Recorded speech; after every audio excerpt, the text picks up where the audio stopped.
Hello, soul family.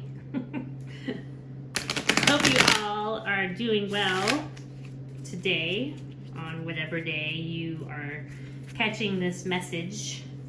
And today's message is a special message.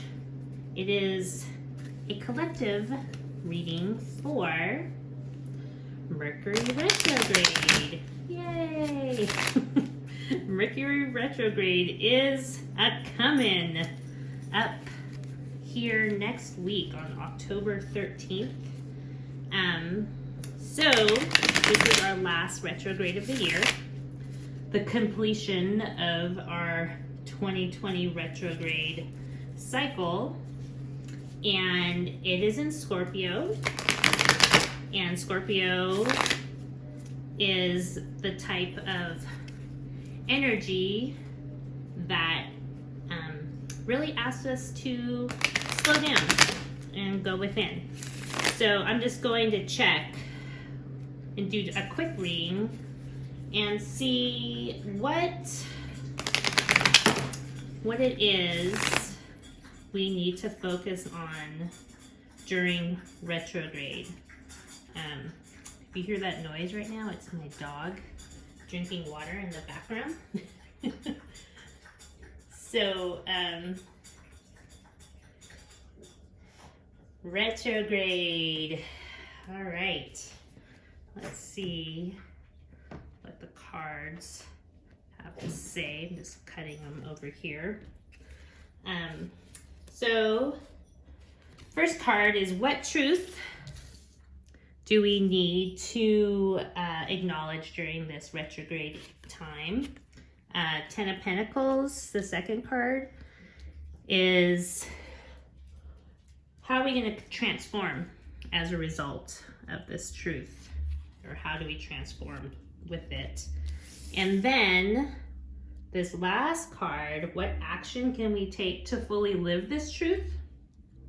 And then at the bottom of the deck, can you see this? 5 of Wands is here.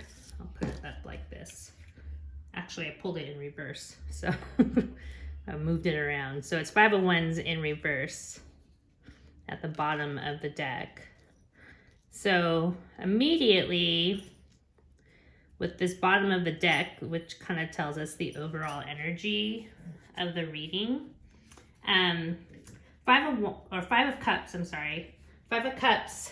Cups is like a water energy. It's emotional. 5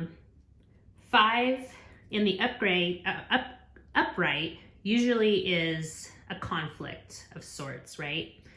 But since it's in reverse, I feel like it's asking us to go within and find forgiveness and find a level of acceptance. I don't know what that means for you on the individual basis, but collectively, Spirit's calling us to go within and start seeking ways in which we can find some common ground. And now looking at this reading, it kind of makes sense because collectively the Page of Wands is asking us to initiate something. A Wand's energy is fiery and active. It's a very active energy. So it's asking us to go in and go deep within ourselves and find our truth. Align with our truth, align with our passion, align with that which lights us up. And retrograde is a perfect time to do this because retrogrades require us to slow down and go within already. So makes sense that the Page of Wands came out because it's telling us to go within, to initiate like your self-care mode, right? Then, how can we transform with this? How are we going to transform? Okay, well, Pentacles is more of a passive energy, but it's very grounding. So, and it's a 10 of Pentacles, so it's the end of a cycle. 10s are the ends of a cycle in tarot. So that makes sense as well, because we're coming up to the end of the year. This is our last retrograde. This is the end of an election cycle. Like, there's lots of like completions here. So the 10 of Pentacles is asking us to ground ourselves and to just really go within and embrace our truth and align with what is important to us, align with our family, align with those in which we love, those that bring us joy. Like, focus on all the things that are good, right? So connect to your truth, align with your truth through grounding and connecting from within, and focusing on the things that you love, finding gratitude. And then the 7 of Wands is asking us, you know, how are we going to move on now? Like, what's going to happen once we ground ourselves and align with our truth? Another wand, right? The 7 of Wands is like another fiery energy. Sometimes can mean conflict, but what I'm seeing here is there's only conflict if we engage, right? If there's only conflict if you take your truth and then try to prove it to everybody else. Like, this is my truth, and you're standing on your soapbox and you're telling everybody, this is my truth, and this is what you have to do in order to be accepted or whatever. But the 7 of Wands is like, no, not here.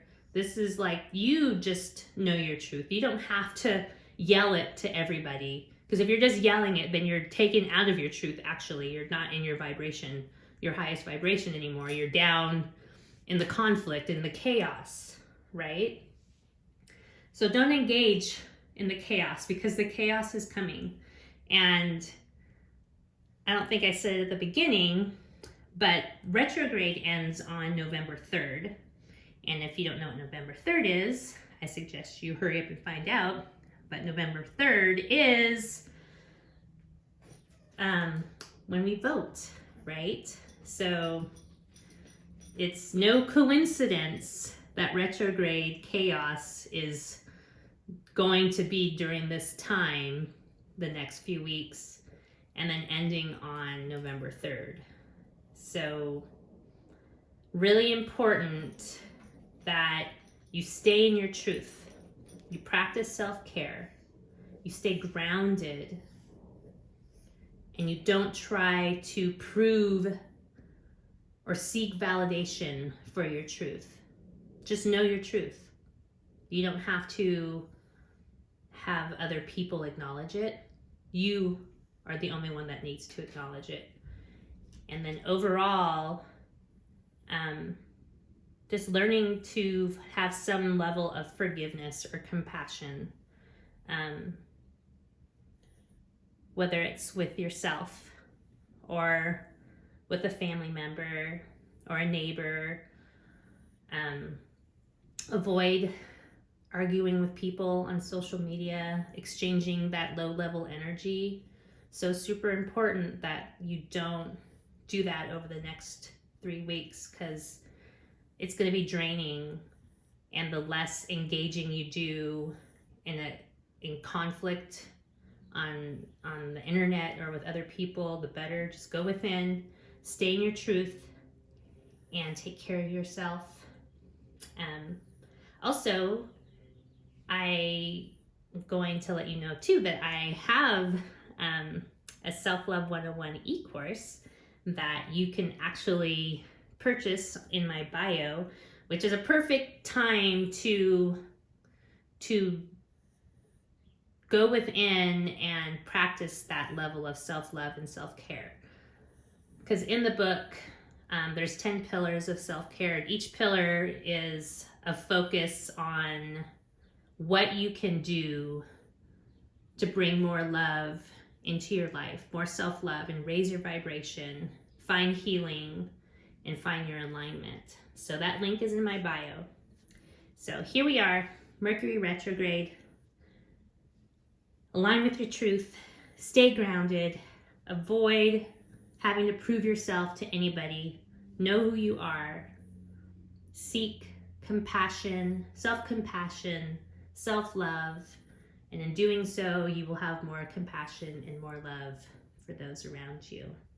So happy day to you on whatever day you're catching this. I wish you the best and I wish you love.